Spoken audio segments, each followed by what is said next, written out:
सुंदरवन जंगल में बहुत सारे पशु पक्षी मिलजुल कर रहा करते थे। उसी जंगल में लाडो नाम की चिड़िया अपने दो बच्चों के साथ रहती थी। लाडो बहुत मेहनती और दयालु चिड़िया थी। दिन होते ही अनाज की खोज में जाना और शाम होते ही वापस आकर अपने भूखे बच्चों को खिलाना, यही लाडो का काम था। उसके पड़ोस में ही बुलबुल चिड़िया रहती थी। उसके भी दो बच्चे थे। उसका घर मिट्टी का था, उस वजह से उसे गर्मी के मौसम से बड़ी राहत मिलती थी। चलो बच्चों, अब नहाने का समय हो चुका है। चलो चलो नहाने। नहीं मम्मी, हमें नहीं नहाना। हम घर से बाहर कहीं भी नहीं जाते, फिर भी आप हमें रोज रोज नहलाती हो। अरे बच्चों, तुम दिन भर खेलते रहते हो, इस वजह से तुम गंदे हो जाते हो। अगर रोज नहीं नहाओगे तो तुम्हारे पंखों से बदबू आने लगेगी। बुलबुल के बच्चों को नहाना पसंद नहीं था, फिर भी बुलबुल उनको जबरदस्ती से नहलाती थी। बुलबुल ने अपने बच्चों को नहलाया और उनको घर के ऊपर सूखने के लिए बाहर खड़ा कर दिया। चलो, अब मेरे काम का समय शुरू हो जाएगा। जंगल के पंछी एक एक करके मेरे स्विमिंग पूल में नहाने आएंगे।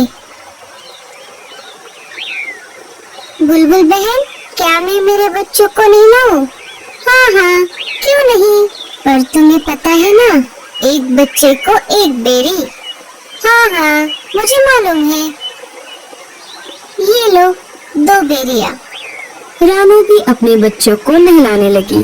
एक एक करके जंगल के सारे पंछियों ने अपने अपने बच्चों को नहलाया। लाडो भी अपने बच्चों को नहलाना चाहती थी। वो बुलबुल के पास चली आती है। बोलो लाडो, क्या काम है? बुलबुल बहन, मुझे भी मेरे बच्चों को नहलाना है। हाँ हाँ, क्यों नहीं, लाओ फिर 2 बेरियां। अभी तो मेरे पास बेरियां नहीं है। बहन, जब मैं पहाड़ी इलाकों में जाऊंगी तब बेरियां लेकर आऊंगी और तुम्हें दे दूंगी। नहीं नहीं, ऐसा नहीं चलेगा। बेरियां नहीं तो स्विमिंग पूल में एंट्री भी नहीं। ठीक है बच्चों, चलो।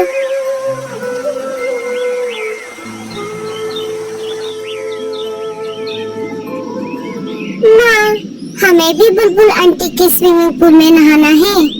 लाडो ने बच्चों को समझाते हुए कहा। नहीं बच्चों, हम नहाने के लिए नदी में जाएंगे, वहाँ का पानी साफ सुथरा है।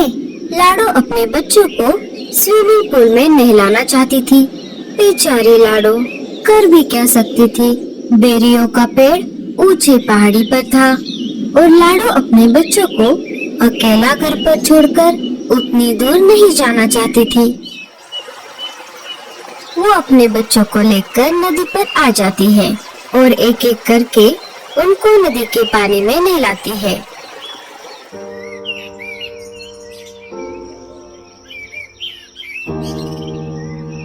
अरे लाडो, ऐसे उदास क्यों बैठी हो? क्या कुछ परेशानी है? अरे नहीं कालू भैया, ऐसी कोई बात नहीं है। सोनू मोनू को बुलबुल चिड़िया के स्विमिंग पूल में नहाने की बहुत इच्छा है, लेकिन वो नहाने के बदले बेरियों की मांग कर रही है और अभी तो मेरे पास बेरिया नहीं है। बेरिया लाने के लिए मुझे ऊंचे पहाड़ी पर जाना होगा, पर मैं मेरे बच्चों को घर पर अकेला छोड़कर उतनी दूर नहीं जा सकती। बस इतनी सी बात, मैं हूँ ना, मैं पहाड़ी इलाकों में जाकर बेरिया ले आऊंगा। बड़े आए जाने वाले। क्यों जी, आपके पास कोई दूसरा काम नहीं है क्या? ना बीवी है ना बच्चे। आप एक काम करो, सारे पंछियों के काम फोकट में करो। अरे गोरी, मैं तो ऐसे ही कह रहा था। मैं पहाड़ी इलाकों में जाता रहता हूँ ना, इसीलिए मैंने ऐसा कहा। तुम भी ना गोरी। बहुत दिनों से जग्गू सेब मांग रहा है, क्या आपने ला कर दिया? कोई जरूरत नहीं है किसी की मदद करने की। अब सीधा मेरे साथ घर चलो। कालू कौवा वहाँ से चला जाता है। मम्मी, मुझे भी स्विमिंग पूल में नहाना है।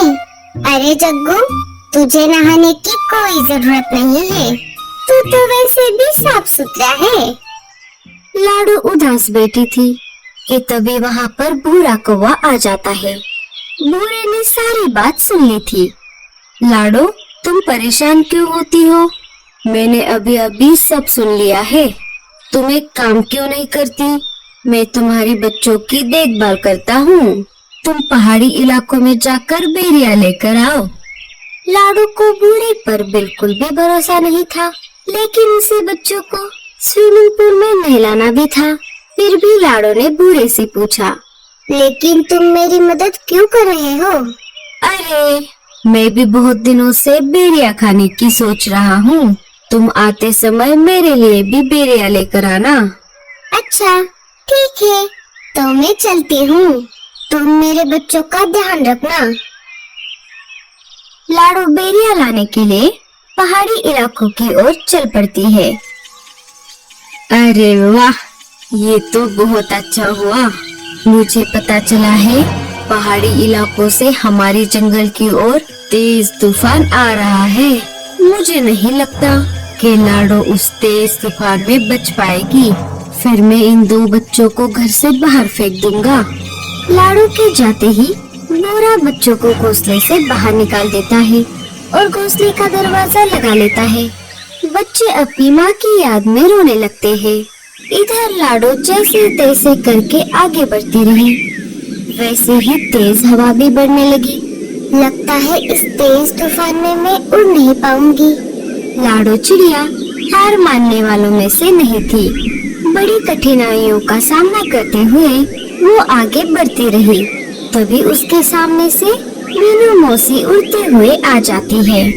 अरे लाडो, ये क्या कर रही हो? चलो वापस। बारिश के साथ साथ बहुत बड़ा तूफान भी आने वाला है। अच्छा, ठीक है मौसी। वो दोनों वापस जंगल में आ जाती है। लाडो, बहुत तेज बारिश शुरू हो गई है।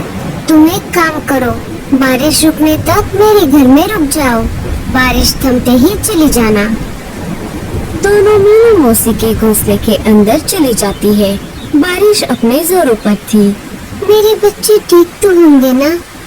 इधर बेचारे बच्चे तेज बारिश में भीग रहे थे। वो दोनों एक पेड़ की डाली पर बैठ जाते हैं, जहाँ पर कम बारिश का पानी आ रहा था।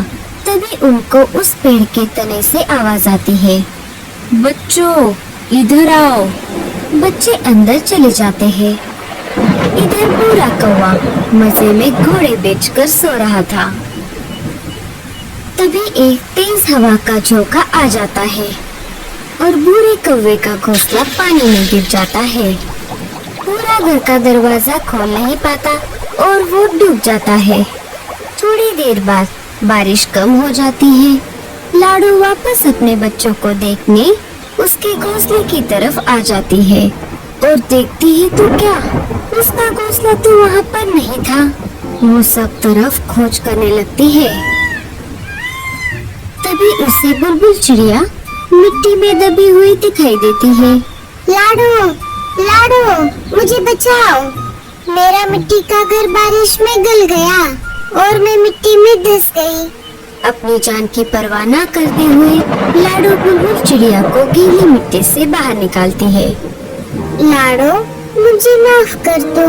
मैंने तुम्हारे साथ बहुत बुरा बर्ताव किया। लाडो बुलबुल को कुछ न बोलते हुए अपने बच्चों को खोजने लगी। तभी पेड़ के तने से बच्चे बाहर आ गए और अपनी माँ को पुकारने लगे, माँ, माँ, हम यहाँ पर हैं। लाडो अपने बच्चों को देखकर बहुत खुश हो गई।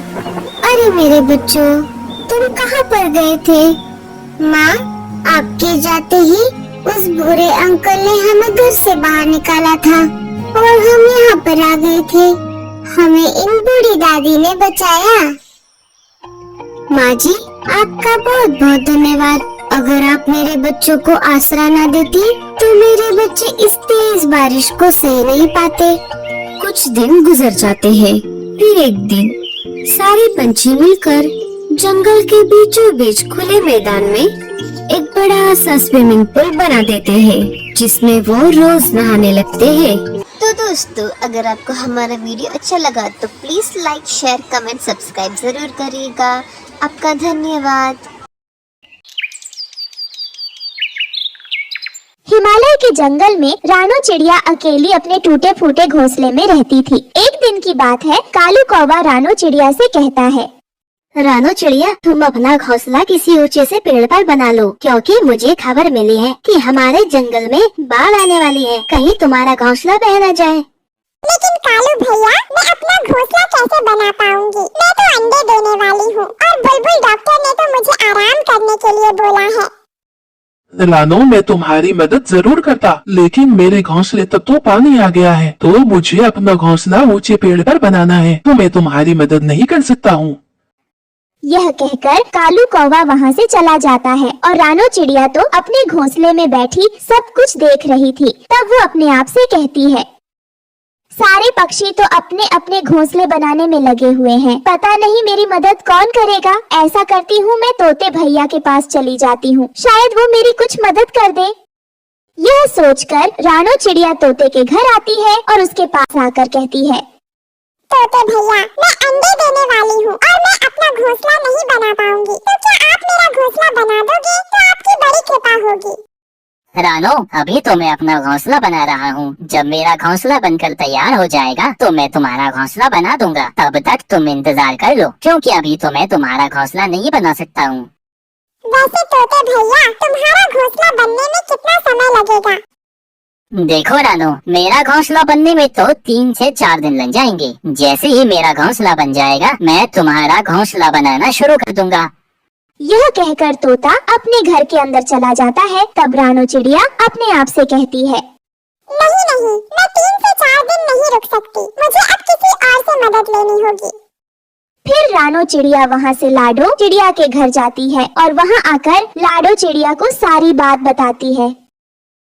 रानो, इस हालत में मैं तुम्हारी मदद जरूर करती, लेकिन देखो ना, मेरी तबीयत थोड़ी ठीक नहीं है, इसलिए मैंने अपना घोंसला भी पूरा नहीं बनाया है, तो मैं तुम्हारी मदद कैसे करूंगी? लाडो, कोई बात नहीं, अगर तुम्हारी तबीयत ठीक नहीं है तो मैं किसी और के पास जाती हूँ। यह कहकर रानो चिड़िया वहाँ से चली जाती है और वो खुद ही अपना घोंसला बनाने की सोचती है। इसलिए वो लकड़ियाँ इकट्ठी करती है। जैसे ही वो लकड़ियाँ इकट्ठी करती है और वो बहुत थक जाती है, तब रानो एक पेड़ पर बैठ जाती है और अपने आप से कहती है, भगवान, अब मैं अपना घोंसला कैसे बनाऊंगी? थोड़ी ही लकड़ियाँ इकट्ठी की है और मैं थक गई हूँ। मैं अंडे नहीं देती तो मैं बाकी पक्षियों की तरह अपना घोंसला बना लेती, लेकिन अब मैं अपना घोंसला कैसे बनाऊं? रानो चिड़िया यह सोच रही थी कि तभी अचानक से तेज हवाएं चलने लगती हैं और आसमान पर काले बादल भी छा जाते हैं। मौसम तो अचानक से खराब हो गया। लगता है अब मैं अपना घर नहीं बना पाऊंगी, तो मुझे अब अपने पुराने घोंसले में ही जाना चाहिए। रानो चिड़िया जैसे ही उड़ती है, तेज बारिश शुरू हो जाती है, लेकिन वो तो फिर भी उड़ती जाती है और अपने घोंसले में आकर रुकती है। तब वो घोंसले में आकर कहती है, चलो, अच्छा हुआ कि मैं सही सलामत अपने घोंसले में आ गई, नहीं तो यह तेज तूफान और बारिश मेरी जान ही ले लेती। रानो चिड़िया बारिश रुकने का इंतजार करती है, लेकिन बारिश तो रुकती नहीं है, वो तो और भी ज्यादा तेज हो जाती है और रानो चिड़िया का घोंसला पानी से भर जाता है। ये पानी तो मेरे घोंसले के अंदर आ गया, लगता है मुझे यह घोंसला छोड़ना ही पड़ेगा। यह बोलकर चिड़िया जैसे ही घोंसले से बाहर आती है, तभी उसका घोंसला तो उड़ जाता है।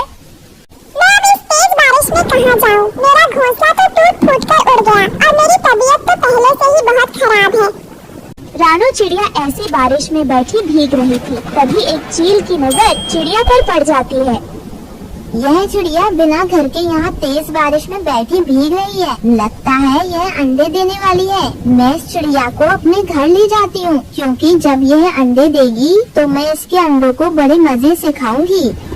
यह कहकर चील रानो के पास आती और बड़े प्यार से उससे कहती है, चिड़िया, तुम यहाँ बैठकर तेज बारिश में क्यों भीग रही हो? ऐसी हालत में तेज बारिश में भीगोगी तो तुम्हें ठंड लग जाएगी, तुम्हारी तबीयत खराब हो जाएगी।